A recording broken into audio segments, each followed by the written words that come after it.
안녕하십니까. 안녕하십니까. 의사들의 솔직한 인터뷰 유튜브 김민현입니다.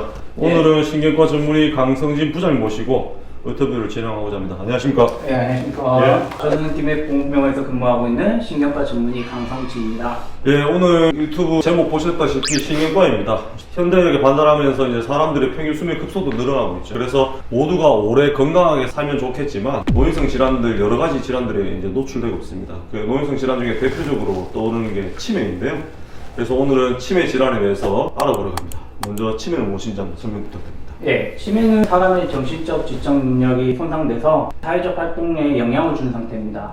인지 기능이 떨어지면서 일상생활에 지장을 주는 상태를 말하고요. 오해하시는 게 치매 자체가 병명은 아니고 일종의 증후군입니다. 그렇죠. 네. 방금 말씀하신 것처럼 이제 치매의 원인은 굉장히 다양한 걸로 알고 있는데 치매가 왜 생기는지 한번 말씀해 주십시오. 치매에 유발하는 질환이 뭐냐에 따라서 네. 원인은 이렇게 나눌 수 있겠지만 제일 많은 건 일반적으로 이제 알츠하이머 치매가 제일 알츠하이머, 많습니다. 네. 독일인 의사인 알로이스 알츠하이머가 이 병을 알게 되면서 알츠하이머 치매라고 네. 진단을 붙이게 되었는데, 알츠하이머 치매 원인은 머리 안에 타우 단백질이나 아밀로이드 베타 단백질가 있죠. 안 좋은 몸질이 뇌에 쌓이면서 네. 뇌 신경세포가 죽어서 생기는 병이라고 할 수 있고요. 두 번째로 제일 많은 거는 이제 혈관성 치매입니다. 네. 혈관성 치매는 혈관이 막히거나 좁아지거나 또는 뇌출혈같이 혈관이 터져서 손상을 유발시켜서 생기는 치매들이 혈관성 치매라고 맞습니다. 하고요. 네. 그 외에 치료 가능한 치매들도 있습니다. 네. 정상대합 수두증이라든지 뇌종양이라든지 이런 병명들도 치매를 유발할 수 있는 질환이라고 할 수 있습니다. 예. 초기에 나는 치매 증상일까 이렇게 고심하시는 분들도 볼 수 있고 주변에 그런 분도 계실 수도 있고 한데 초반에는 구분이 잘 안 되는 거죠. 예, 그래서 예. 초반에 가볍게 넘겨보실 수도 있고 한데 병원에 꼭 찾아가셔가지고 보셔야 되는 증상들이 몇 가지 있을 수 있습니다. 대표적으로 한번 소개해 주시면. 가장 많이 병원을 찾으시는 경우는 이제 건망증이죠. 기억력적 아직 네. 증상으로 병원을 내원하시게 되고, 건망증과 치매 구분하는 포인트에 대해서 물어보시는 분들이 많습니다.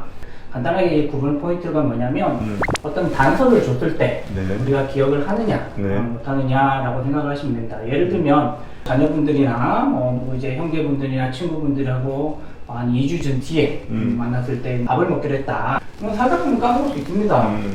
기억이 안 날 수 있는데 전날이든지 당일날이든지 전화가 오겠죠. 누구야, 어느 일당으로 알아. 몇 시에 만나기로 했지.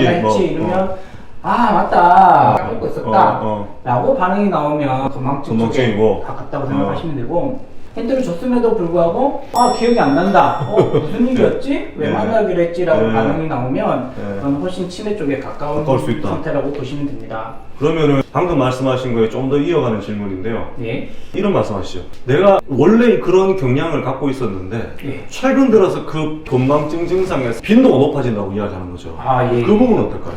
의학적으로는 정상과 치매 사이에 단계가 있습니다. 그걸 경도인지장이라고 네. 얘기를 하는데, 경도인지장은 본인 주관적으로 어떤 증상을 느끼는데 검사상에서는 괜찮은 상태가 있어요. 네. 치매 전단계라고 보통 얘기를 하고, 근데 이전과는 다르게 요즘에는 경도인지장에서도 적극적으로 치료에 개입하는 걸로 얘기를 하고 있고, 정확한 구분 포인트는 아무래도 를 보시고 이제 검사를 보시고. 해서 맞습니다. 정확하게 진단을 받으시는 게 좋을 것 같아요. 다음은 치매 치료에 대해서 알아보겠습니다. 치매 치료에 대해서 어떻게 진행되는지 소개 부탁드립니다. 처음에도 얘기했지만 병을 진단하는 게 중요합니다. 알츠하이머 치매냐, 혈관성 치매냐, 파킨슨병 치매냐, 다양하게 얘기를 할 수 있지만 대표적으로는 알츠하이머 치매가 제일 많으니까 아세틸콜린이라고 해서 기억력을 담당하게 하는 신경 전달 물질이 있는데, 그게 분해시키게 하는 그런 효소를 차단시켜서 내 기억력을 개선시켜주는 치료가 첫 번째고요. 그게 이제 치매로 인해서 생기는 이제 행동장애가 있습니다. 뭐 공격적인 성향을 보인다든지 우울증이 동반된다든지 이럴 때는 물을 치료하는 게 첫 번째입니다. 두 번째는 혈관성 치매가 있는데 이제 MRI나 이런 검사를 해서 진단을 하게 되는데, 만약에 혈관이 좁아져서 생긴 치매다 그러면 혈액순환제 같은 걸 약을 먹어서 재발하거나 이런 걸 예방을 하셔야 되고, 앞에서도 얘기했지만 치료 가능한 치매도 있습니다. 정상대합 수두증이라든지 종양 같은 어떤 질환들은 수술적인 치료를 통해서 네. 완치도 가능할 수 있기 네. 때문에 정확한 진단이 제일 중요합니다. 구독! 좋아요. 우리 병원의 자랑입니다. 보고시 알고 싶다 시간입니다. 첫 번째입니다. 치매와 선망 어떻게 구분할 수 있을까요?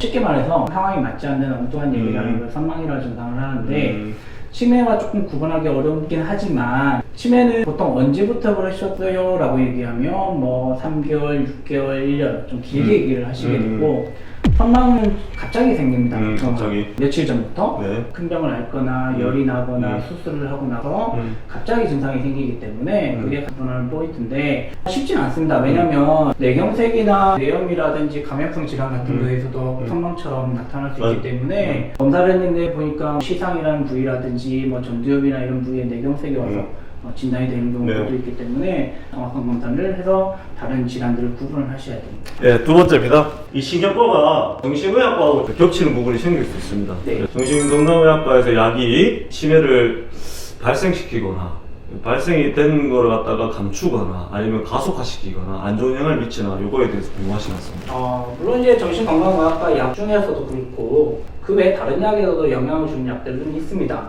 대표적으로 항우울제라든지 항불안제, 수면제 같은 것도 유발을 할 수 있고요. 그다음에 흔히 얘기하는 우리 뭐 항히스타민제, 뭐 알레르기 약 같은 것도 그걸 유발할 수 있고. 이제 항경련제 중에 이제 토피라메이트 계열의 약이랑 뭐 발포레이시드 같은 약들도 인지를 나쁘게 만들 수 있습니다. 근데 물론 이제 MRI를 검사를 해보면 쉽게 답이 나옵니다.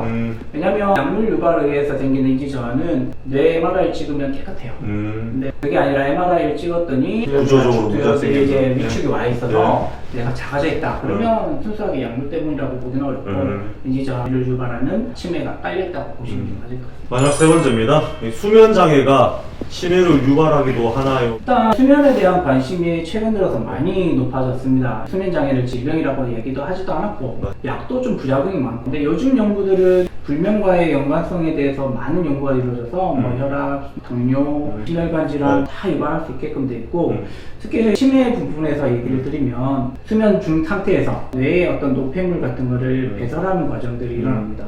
충분한 수면 시간을 갖추지 못하고 또 깊은 잠을 자지 못하면 뇌에 많이 축적이 돼요. 네. 그래서 불면증이 치매를 유발한다고 알려져 있기 때문에 수면장애에 대해서는 이제 그냥 대수롭게 여기지 마시고 질병이라는 차원으로 꼭 접근을 하셔야 됩니다.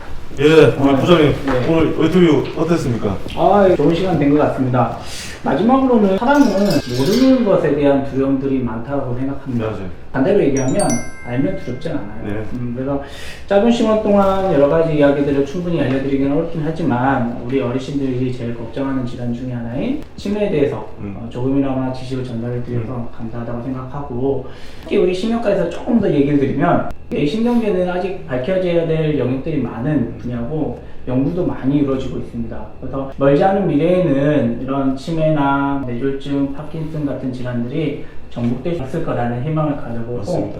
시간을 마쳤으면 좋겠습니다. 네, 감사합니다. 오늘은 치매에 대해 알아보았습니다. 오늘 여기서 마치고 더 유익한 정보로 돌아오겠습니다. 구독, 좋아요, 알림 설정까지 건강에 좋은 정보들을 받아보시기 바랍니다. 감사합니다. 감사합니다.